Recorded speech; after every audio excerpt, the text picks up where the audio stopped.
Hey student, today we will learn Hindi vowels. Okay, let's start it.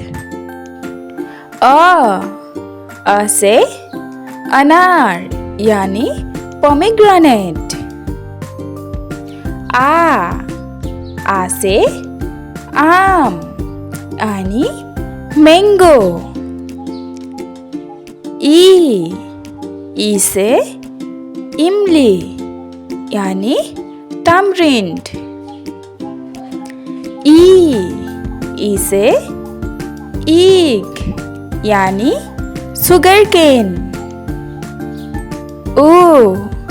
ऊ से उल्लू यानी ओल. ओ से ऊन यानी ऊल.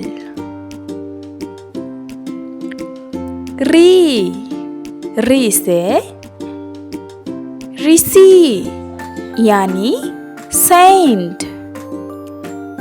ए से एड़ी यानी हील. ऐ से ऐनक यानी स्पेक्टिकल्स. ओ से ओखली यानी मार्टर. ओ से औरत यानी वोमेन. अन से अंगूर यानी ग्रेप्स. आ से आहा.